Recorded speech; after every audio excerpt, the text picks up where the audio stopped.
following program is brought to you in living color on NBC. Exclusively on ESPN Plus, UFC 313, Saturday.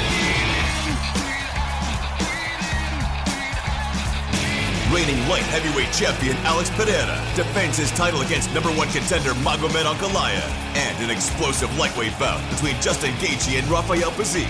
UFC 313, Saturday at 10 p.m. Eastern. Buy it on ESPNplus.com/PPB.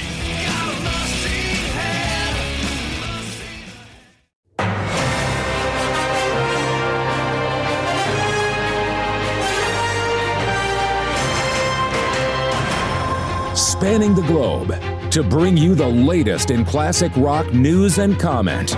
It's the Classic Guitar Rock Daily Update with your host, Jeremy Lunnan. Hey, good morning. Spirits are high here at the Classic Guitar Rock Northern Command Center. Why? Because, well, it's the day before the weekend. And also next week is spring break here. Of course, I'll be working all week, but the kids are excited because it's spring break. So if it's spring break in your neck of the woods, happy spring break. Maybe next week is your spring break. Happy spring break. Hope it's a great one for you. We got some great items to get to, but first, let me talk about our sponsor. We talked about these guys yesterday, StubForge. StubForge.com. You want to check them out. StubForge.com was made for folks who collect ticket stubs, but who have been frustrated or bummed out that they don't really print out concert ticket stubs anymore. You get a little email, right, with a little code that you scan. So the days of the collectible concert stubs are kind of over. Not anymore. No, that's where StubForge.com comes in. They make tickets that look and feel just like the real thing. They're printed on the same quality stock that Ticketmaster uses, printed with actual ticket printers. They've got a cool website, interactive. You can go to their website, stubforge.com, see what they'll look like. So if you're giving the gift of tickets, this is awesome. So let's say you buy concert tickets for someone. Well, you can actually have StubForge print out real actual tickets that you can give to folks. And I think this is the coolest part. Imagine you're having a wedding, a party, some event where you're inviting folks, a corporate event. You can print out your own concert tickets. They look really cool. People are going to love these, something they'll hold on to and remember that forever. It's really awesome. Go check them out, stubforge.com. And thank you to StubForge for being our sponsor. Now, let's move on to the news. From the butt-related news item file, the world-famous Black Sabbath bench is back in Birmingham. Did you know? I mean, how world-famous was it if you'd never heard of it? I didn't know about it. Did you know about it? Yes, apparently there's a Black Sabbath bench. And it's this long bench, and then there's little seat backs that are the portraits of each of the four original band members. So you can sit back and lean against Geezer Butler, right? Or Ozzy or Bill or Tony. It's kind of cool. Well, a couple months ago, they had to take it down because it's been there for like 5 years. And of course, it's got gum stuck on the bottom.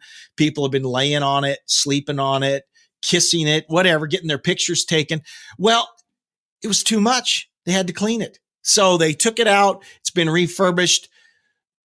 All four of the lads are up there, shiny and new. So if you're in Birmingham, you got to check out the Black Sabbath bench. It's been installed by the West Side Business Improvement District on the renamed Black Sabbath Bridge. There's a Black Sabbath bridge in Birmingham.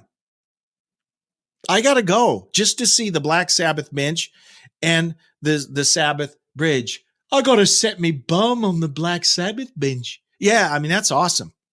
It's really cool. Iron Maiden frontman Bruce Dickinson, the Mandrake Project. I think we mentioned that a week or two ago. It came out a few weeks ago. It's solid. It's a great album. It really is. I've listened to it a couple times. I like it a little more every time.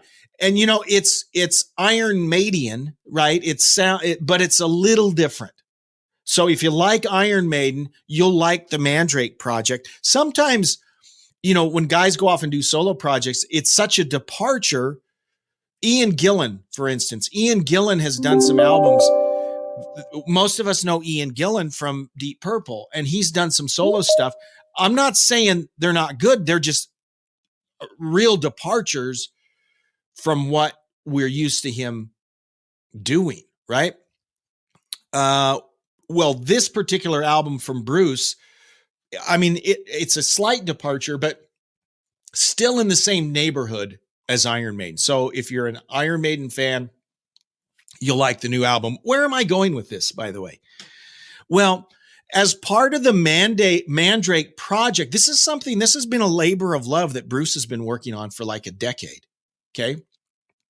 The album's just part of it. There's also a comic book. Yeah. He's working on a comic book. And I say comic book, not graphic novel. Graphic novel is like a big, fat, thick comic book. A comic book to me implies that there will be regular issues, right? Unlike a graphic novel, wham, there's the graphic novel. That's it. This sounds like a comic book. So Bruce grew up as a comic book fan. I like the comic books. I read lots of comic books as a kid. I've ranted about this before. Comic book industry has completely changed. Okay. Kids don't buy comic books. Really, the only people that buy comic books anymore are old fat nerds. I won't name any names. Because back in my day, you bought comic books at Kmart or at the gas station or at a newsstand. Any place, any store had a stand with comic books in it, and kids bought comic books. Now the only place you do is you go to the local comic book store that's full of comic books, and all the Dungeons and Dragons nerds are there, and no one in there's under 40 years old. I'm not saying it's bad. It's just different. So, where was I going with this? No, Bruce, comic book fan, grew up reading comics. His favorite British and French comics were, I'm not familiar with these, the Beano, the Eagle, and Metal Hurlant. That's a comic book. His favorite U.S. comics were Doctor Strange. I'm a fan of the Doctor Strange. Silver Surfer. Oh yeah. And Human Torch. What's not to like? I am an aficionado of what they call the Bronze era. Bronze is like late 60s through the 70s. Why? Because, well, that's when I was reading comics. From about the time I was like 8 to 12, I was buying comics all the time. That's kind of my go-to space, is the Bronze Age. So Bruce is working on a comic book. He says, quote, by the time I went to Z2 is a company that worked with Maiden on a Piece of Mind comic. I didn't know there was one. I got to go check that out. I said, look, I've got this crazy idea.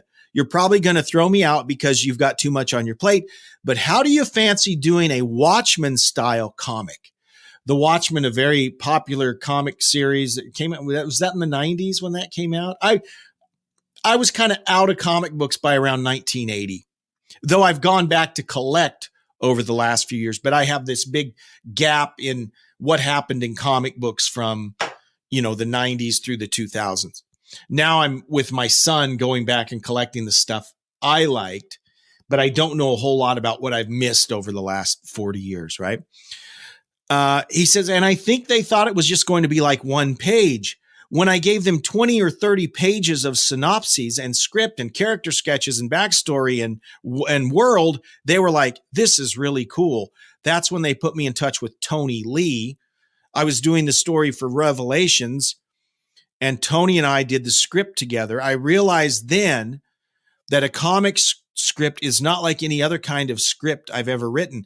This is a whole different world, a whole different regime, even the dialogue. Now I could do dialogue that would maybe work in a screenplay, and sometimes it would work in a comic, but other times it wouldn't work in a comic. I would never have written something like that. I would have done something more wordy.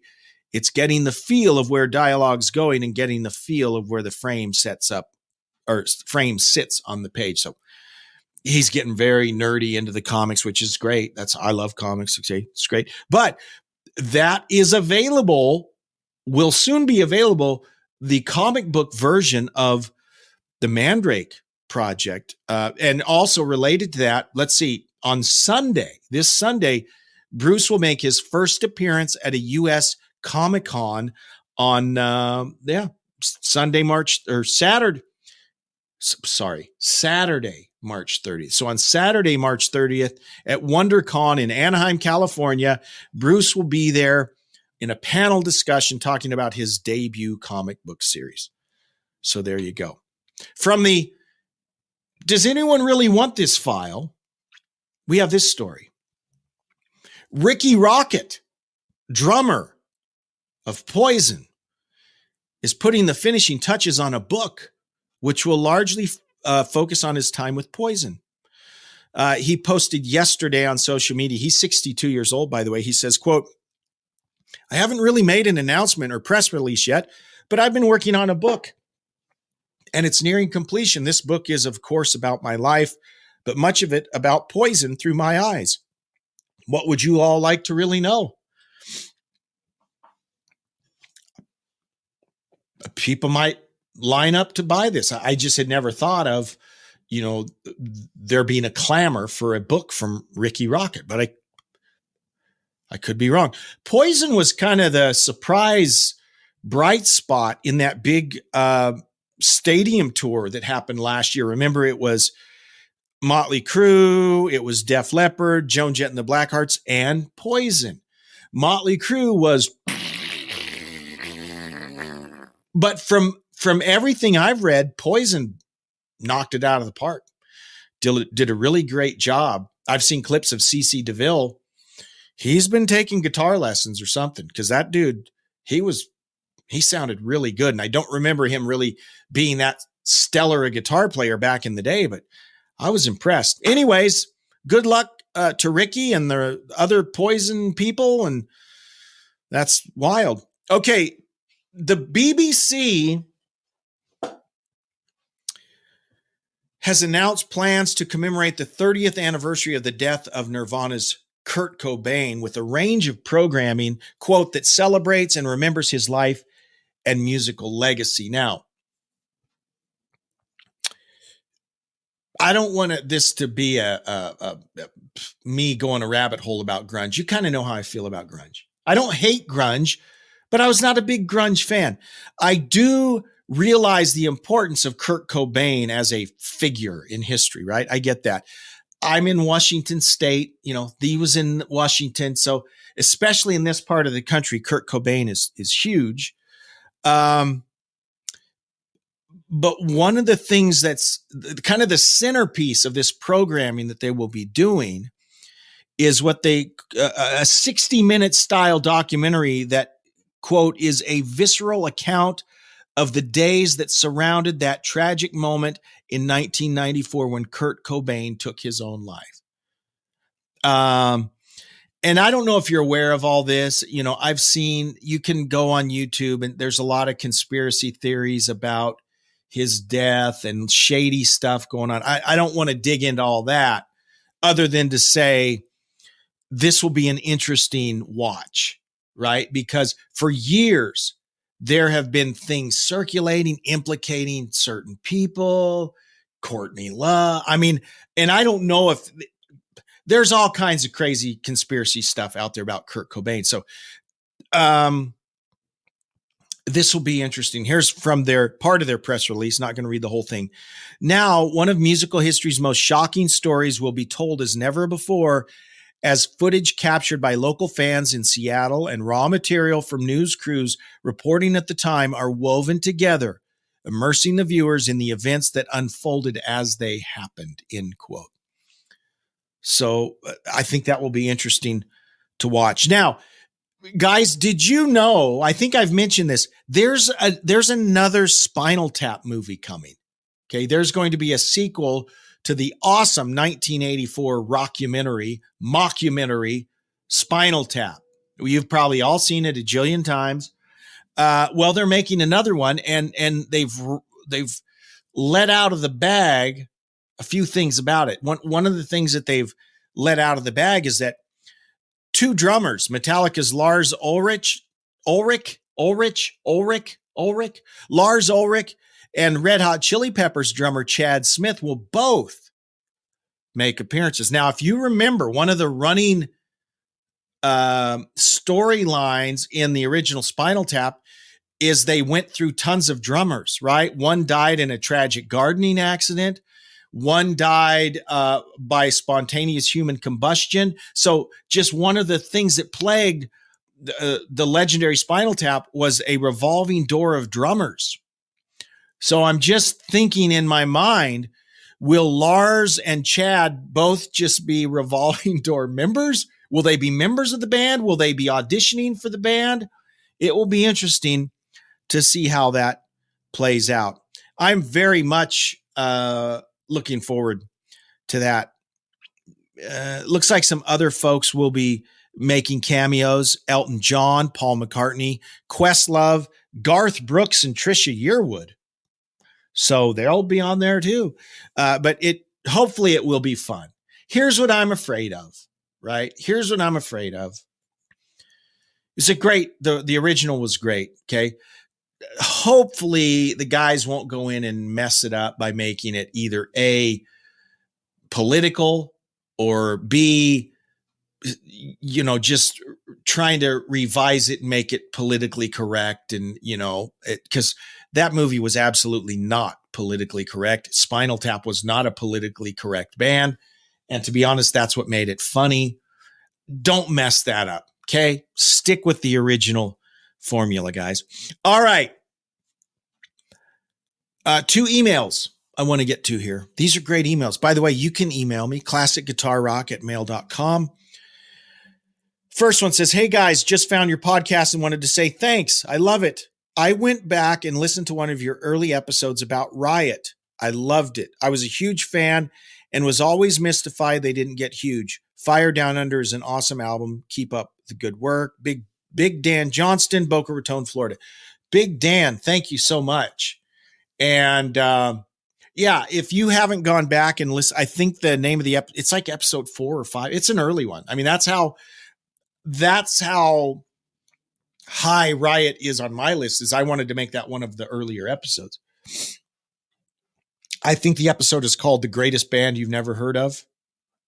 I think that's the name of it. Check it out. Riot is awesome. Fire Down Under, probably in my top 5 favorite albums. And I bought it. I was Columbia Record Club. I think I bought it as a clearance thing for like $1.99, just because I'd heard of Riot. It had this stupid cover with a little baby seal on the front. Stupid. We talk about that in the poor choices that were made along the way in terms of marketing and that sort of thing. But the fact of the matter is Riot was an awesome band. And I agree with you, Big Dan. They should have been huge. I mean, classic rock should be playing 2 or 3 songs off Fire Down Under alone in their regular rotation, because it's awesome. Guy Speranza was the singer at the time. They just had a bad luck along the way, right? Their founder, Mark Reale, he died just a few years ago.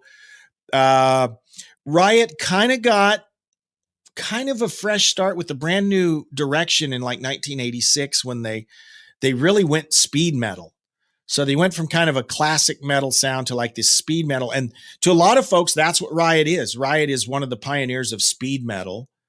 But I remember them as the classic metal hard rock from the late 70s up through the mid 80s before they took this turn as a speed metal band. So I would highly recommend any of you can go on Spotify, you can stream all the Riot stuff, but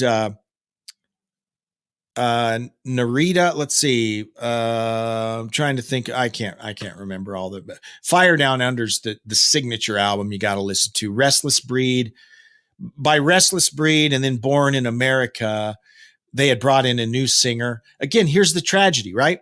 Guy Speranza at the height, they were opening for they had opened several times for Sammy Hagar. They had opened on some major tours, opening for major bands. in 81, 82. And then Guy Speranza quit the band. They bring in this new guy, Rhett Forrester, who's a great singer too. I prefer Guy. Rhett was pretty good. He did a few albums. Rhett is killed in a drive-by or a carjacking, like in the early 90s. He had already left the band by then. He had some problems. I mentioned Mark Reale had died. They could never get a break. And they had unfortunate album covers with the stupid baby seal. So lots of mistakes were made along the way in terms of business decisions, not the band's fault, right? But just the people they surrounded themselves with.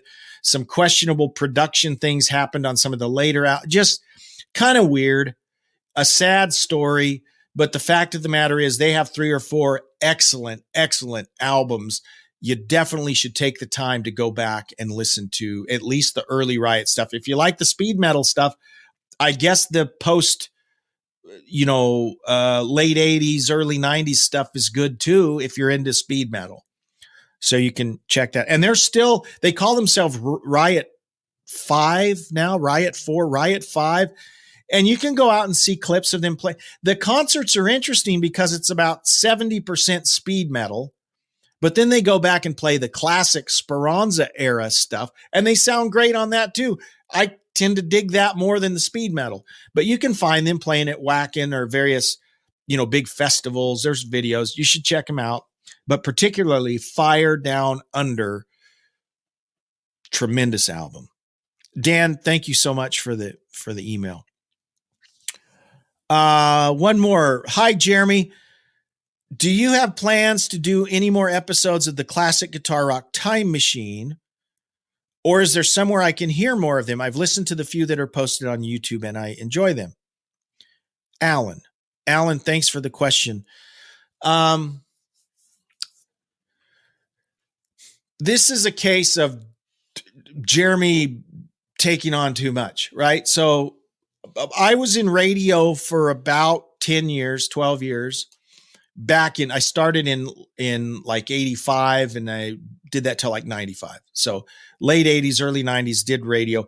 Finally got out of that, but I've always loved radio. And so what I did here about 2 years ago, I started producing these hour-long radio shows, right? And I don't want to do the whole, well, I will. I'll kind of give you the backstory. You cannot play music, right? Unless you are licensed to play music. So if I produced them and put them on YouTube, they'd get flagged and taken down. There are some up there that haven't get flagged. You can't monetize them. So sometimes they'll let you put them up. You can't monetize them, but sometimes you can't even post them. It kind of depends on the music that you've chosen or whatever. So what I did is I probably produced about a dozen of these. What the Classic Guitar Rock Time Machine is it's a fully produced hour-long, like a syndicated radio show, right? I'd pick a year. Each year we do a year, and we'd only play music from that year, right? And then what I did is I was on at one time about 10 different internet radio stations. Because see, the internet stations pay those licenses so they can play the music. I just can't play them, right? If I had the licenses or my own radio station, I could do, and had the licensing, I could do that. So I was sending these out. They were on a number of radio stations, and every week I had to produce a new one. Well, guys, I just got so busy. I couldn't keep up. And so unfortunately I had to tell these stations, guys, I can't do this anymore. So like I've still got like the 12 episodes. They're just sitting,